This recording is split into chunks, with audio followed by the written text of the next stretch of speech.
हरे भरे पहाड़ों और खेतों के बीच बसा हुआ था एक छोटा सा गांव, हरिनगर। यह गांव अपनी प्राकृतिक सुंदरता और शांत वातावरण के लिए प्रसिद्ध था। यहां जिंदगी बहुत ही साधारण थी। लोग किसान थे, कारीगर थे और अपने काम में निपुण थे और अपनी जिंदगी प्रकृति के साथ जोड़कर जीते थे। हर दिन सूरज की पहली किरण के साथ उनका दिन शुरू होता था। हरिनगर के लोग अपने मिलनसार और नेक दिल के लिए जाने जाते थे। वे हमेशा एक दूसरे की मदद के लिए तैयार रहते थे। सबसे बढ़कर वो हमेशा सच के रास्ते पर चलते थे। उनके लिए ईमानदारी और सच्चाई जीवन के महत्वपूर्ण मूल्य थे। उन्हीं में से एक था रामदीन, एक सीधा साधा किसान जो अपनी मेहनत और नेक दिली के लिए जाना जाता था। रामदीन का जीवन सादगी और परिश्रम का प्रतीक था। रामदीन अमीर नहीं था, पर वो अपनी जिंदगी से खुश था। उसे अपने छोटे से गांव में ही संतोष मिलता था।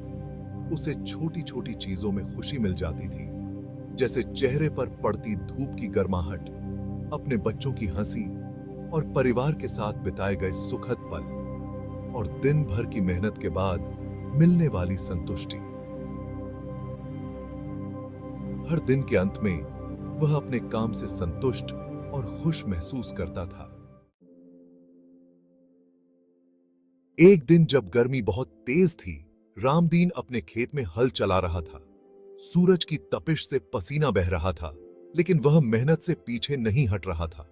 अचानक उसका हल जमीन में गड़ा हुआ किसी सख्त चीज से टकरा गया।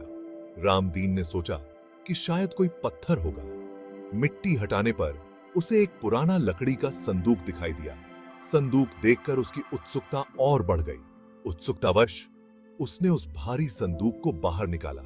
संदूक बहुत भारी था, लेकिन उसने हार नहीं मानी। जब उसने उसे खोला तो वह दंग रह गया। उसकी आंखें चौड़ी हो गईं। संदूक सोने के सिक्कों और कीमती रत्नों से भरा हुआ था।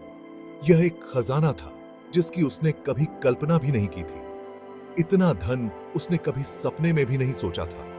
उसकी आंखों में चमक आ गई। इतनी दौलत देखकर कोई भी लालची हो सकता था, लेकिन रामदीन को लालच नहीं आया। उसने खुद को संयमित रखा। उसे सिर्फ एक जिम्मेदारी का एहसास हुआ।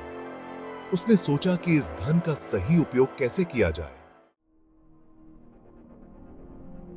रामदीन को खजाना मिलने की खबर जंगल की आग की तरह पूरे हरिनगर में फैल गई। लोग उसके छोटे से घर के बाहर जमा हो गए।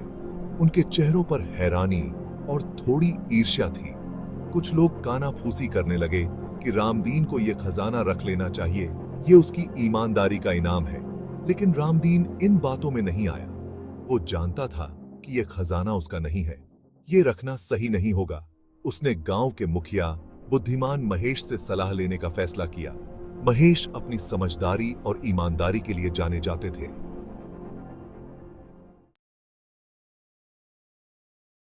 रामदीन ने महेश को सब कुछ बताया। महेश ध्यान से सुनते रहे। कुछ देर सोचने के बाद महेश बोले। उनकी आवाज में ज्ञान का भंडार था। रामदीन, तुम्हें बहुमूल्य चीज मिली है, पर दौलत के रूप में नहीं। तुम्हें सच्ची ईमानदारी का मतलब दिखाने का मौका मिला है। उन्होंने रामदीन को यह खजाना सरकारी अधिकारियों को सौंपने की सलाह दी, जो इसके असली मालिक को ढूंढने में मदद कर सकते थे। हालांकि कुछ लोगों ने इसका मजाक उड़ाया, पर रामदीन को अपने दिल में यकीन था कि महेश ठीक कह रहे हैं।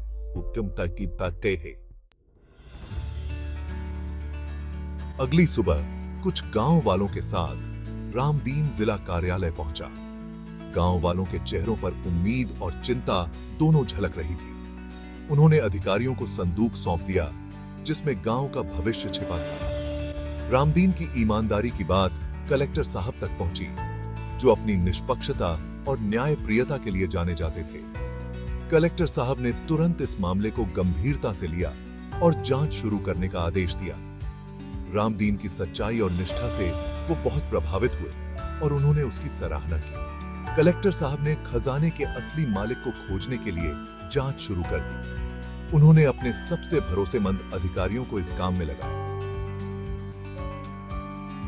हफ्ते महीनों में बदल गए, पर खोज बेकार रही। गांव वाले हर दिन नई उम्मीद के साथ जागते थे। अंत में कलेक्टर साहब ने रामदीन की ईमानदारी का इनाम देने का फैसला किया। उन्होंने रामदीन को एक विशेष सम्मान से नवाजा। उन्होंने घोषणा की कि इस खजाने का इस्तेमाल हरिनगर के विकास के लिए किया जाएगा। गांव वालों में खुशी की लहर दौड़ गई। इससे एक स्कूल और एक अस्पताल बनाया जाएगा, जिससे हरिनगर के बच्चों और बीमारों को बेहतर सुविधाएं मिल सकेंगी। ये खबर सुनकर हरिनगर के लोग बहुत खुश हुए। हालांकि रामदीन को खजाने में से कुछ नहीं मिला, पर उसे संतोष था।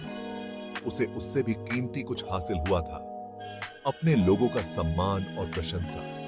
उसकी ईमानदारी की वजह से न सिर्फ हरिनगर में खुशहाली आई, बल्कि लोगों के दिलों में भी ईमानदारी के बीज बोए गए। ईमानदार किसान रामदीन की कहानी हरिनगर में एक प्रेरणादायक कहानी बन गई। ये कहानी एक पीढ़ी से दूसरी पीढ़ी तक पहुंची और लोगों को याद दिलाती रही कि असली दौलत धन दौलत में नहीं, बल्कि ईमानदारी में होती है।